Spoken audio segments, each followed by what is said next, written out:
say, which is not true. So basically, he's guilty of a crime. Okay. So dapat, tapos pumasok pa siya, he tried to stop a senator to join a session, very important session, very important hearing. That under the revised penal code, Okay. that is a crime. Okay. So, ang pinakamababang ano niyan, contempt si Trillanes sa Senate because he disrespected the Senate, he disrespected a senator, and the Senate has an inherent power of contempt to anybody that respects the institution. Kahit NBI, pwede nilang i-cite in contempt because constitutional body ang Senate. I'm here because ang nakakainis na i-disrespect yung Senado. Okay. Lahat na nag-aral ng batas, alam natin that Senate as a legislative body is co-equal of the executive.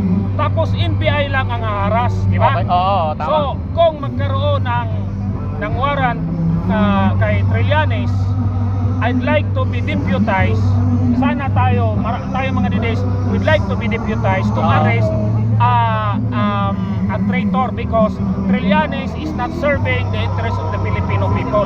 He is serving a foreign interest, whoever that foreign interest that is. Okay. In fairness kay Trillanes, bigyan ko lang ng konting narinig ko kasi rin to kahapon kay Senator Alan Cayetano, Senate President. Sinasabi niya parang binibigyan daw ng courtesy si Trillanes kasi nga dati po siyang senador at dati siyang kasamaan ko, kakulik. Ano masasabi niyo diyan kasamang John? That is not a good excuse because as a senator, as a former senator, you should be the one who should help protect the integrity of the Senate. Tapos dati kang senador, tapos dati kang nagtatago sa Senate nung may warrant ka.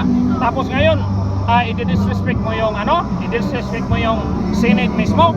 He does not deserve any consideration kasi siya mismo na senador dapat alam niya yon. During that time he was a senator, he was protected by the Senate. Tapos ngayon iba-violate niya yung sanctity ng institusyon. Those people, our senators are elected directly by the people. Si Matibag, appointed lang yun ng drug addict na presidente. What makes him superior to Senator Bato? Elected by 20 million people. So, they have disrespected the Senate. Kaya, who will protect the Senate? Tayo mga butante, tayo mga tao. Tapos yan sa kabila, pira natin ang pinagbabayad ng mga hakot na yan, mga pira natin. So, ano ang inyong masasabi para kay Senator Trillanes? Dapat bang i-declare niya kung ano ba talaga ang kanyang kaugnayan sa ICC? Isa ba siyang security ng ICC? Isa ba siyang agent ng ICC? Saan ba siya naka-affiliate? Dapat bang i-reveal niya ito sa taong bayan? Kasi nagtataka ang taong bayan, bakit saan siya nakakakuha ng tapang at lakas ng loob para pumasok mismo sa Senate aside from doon sa sinasabi ni Senator Cayetano na courtesy about sa kanya bilang isang dating kakulig o dating senador. Now, para sa inyo, dapat ba niyang i-reveal kung saan ba talaga ang pinagkukuhanan niya ng tapang at lakas ng loob at ano ang kanyang affiliation sa ICC, partner? Hindi magre-rebel si Trillanes kahit kailan kasi yan si Trillanes, asong ulol yan. Sa Bisaya, buang na nga ero. Kung asa ang kwarta, kung saan yung pera, tatanggap yan. Walang hiya yan eh. He sold his soul to the highest bidder. At ang nakakaano pa niyan, kahit saan na lang siya, wala siyang integrity, walang principle. Tapos duwag yan, gago na yan. Ihi nga yan wala naman talagang combat expression, gago na yan eh. So, Trillanes is irong buang, asong ulol, paid by the highest bidder, walang prinsipyo. Kahit na senador pa siya, kahit na PMAer pa siya, siya ang pinakawalang hiya, pinakawalang silbi na naging senador sa buong Pilipinas.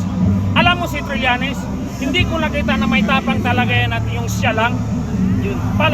All the time, palagi siyang nakasandal sa isang institusyon. Palagi siyang parang turi lang na matapang lang kung may kakampi. Pero sana may tapang siya na yung siya mismo yung siya lang. Walang tapang yan eh. Mga asong ulo lang yan. Pira-pira lang yan. Hindi yan handang mamatay sa prinsipyo. Kaya dapat makulong si Trillanes. And my challenge to the Senate, mga sirs, mga madam, please issue a warrant against Trillanes because he disrespected a constitutional body that deserves respect and honor. Dati pa siyang senador. Tapos gaganon-ganonin na lang niya. Kaya andito tayo because we want to tell the whole world na we want to protect the Senate because kung meron mang demokrasyang natitira, andito ngayon sa Senate. Sir, comment That nyo, is my stand. Yes, sir. Sir, comment nyo po sa nangyaring impeachment sa Congress kay VP Sara Duterte. Ano mo sasabi po doon? Comment po, sir. Well, ang Congress sa House of Representatives, wala nang integridad dyan. Kung meron man, kunti na lang. Kaya everyday, yung mga tao, tayo mga Pilipino, masama loob natin kasi bayaran lang eh. Kaya kami sa Cebu, we are doing grassroots organizing na dapat ang manalo by 2028 si Inday Sara. Kasi pag walang leader sa taas na matino, lahat gago, lahat naging walang hiya. Kaya yun ang nangyari sa atin din ngayon. Follow po sa iyo, kasamang John. Nakita natin na itong congresswoman from Cebu, si Dilmar, ay hindi po siya bumoto pabor sa impeachment. So nag-no po siya. Ano ang masasabi ninyo sa napakatapang na congresswoman ninyo ng Cebu? Yeah, si Ma'am Cute, love namin yan. May prinsipyo at talagang loyal. Pero yung karamihan ng mga congressman namin sa Cebu, mga mukhang pera, mga traidor. Kaya nakakahiya maging Cebuano. Tapos si Inday Sara, si Tatay Digong, they trusted Cebuano politicians. Pero ang pinakamaraming traidor nasa Cebu. Kaya kami mga DDS doon sa Cebu, sabi namin palitan natin hanggat kaya yung mga traidor. Kasi nakakahiya na sabi natin mga Cebuano may prinsipyo at matapang. Pero yung mga political leaders natin doon, puro mukhang pera, puro traidor, puro walang prinsipyo. Okay. Sir, pangalan nyo po, sir? Anong pangalan nyo po? I'm June Abinis.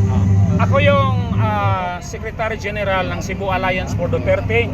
Kasama ko sana yung mga kasama ko sa Cebu. Pero kung may barko lang, papunta dito, punuin natin dito ng mga Bisaya. Kaso mahal yung pamasahe. Mahal, nagdubli o nagtriple yung ticket ngayon eh. Kaya yun, ako muna, advance party. Pero sa mga taga Cebu, mga Bisayas, kung kaya natin pumunta dito kahit masakit sa bulsa, let's give our part na hindi lang to laban dito sa Maynila. Laban ito ng Luzon, Visayas, Mindanao. I'm calling on fellow Mindanaons, Bisaya, punta tayo dito if you can. Kasi this might be the spark that we need. Dapat nating protektahan ang Senado. Yan ba yung mag-emphasize na hindi bayaran ang mga Duterte supporters dahil kita nyo naman, sinasabi ninyo na mayroon kayo nakikita doon na mukhang mga bayaran ng mga supporters. Kayo, wala kayong pamasahe, nagpunta pa kayo talaga rito? Oo. Actually, wala akong pamasahe. May isang DDS na, sir. Would you like to go? One way lang. So, yun. Tinanggap ko. I have to shell out money for my yung accommodation. Pero, baliwala sa atin kung nagmamahal ka sa bayan. Wala yung pera. Pangatlo na lang yun. Dapat ipaglaban natin kasi nakakahiya na sa buong mundo na puro duwag, puro mukhang pera yung mga leader natin. Si Tatay Digong lang yung nagalsa ng dangal ng mga Pilipino. Tapos ngayon, ayan, Trillanes na naman, mga utang ng mga matibag na yan. Matapang dahil ba yan? Pero ano ba? May mga combat experience ba yan? Wala mga combat experience yan. Mga duwag yung mga putang inang yan. Ano ang masasabi ninyo? At last na lang, no? Baka may kasama pa mga kasama natin. Ako last na lang sa akin. Ano masasabi ninyo na humingi si Senator Bato na nanawagan siya ng suporta kasi may mga nakikita na pong mga umaali-aligid na isang eroplano na parang it seems like parang matutulad siya kay Tatay Digong na bigla na lang wala pang 24 hours binitbit papuntang dahig, kinidnap. Ano ang masasabi ninyo sa panawagan ni Senator Bato de la Rosa sa taong bayan at ano ang masasabi ninyo sa taong bayan? Senator Bato, amo kang protektahan.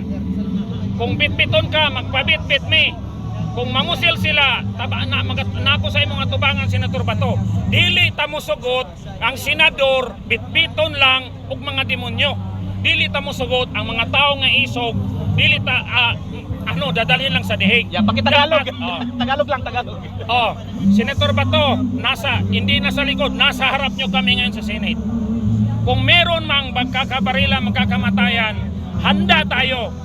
Kasi talagang masakit sa loob ko na hindi natin naprotektahan si Tatay Digong.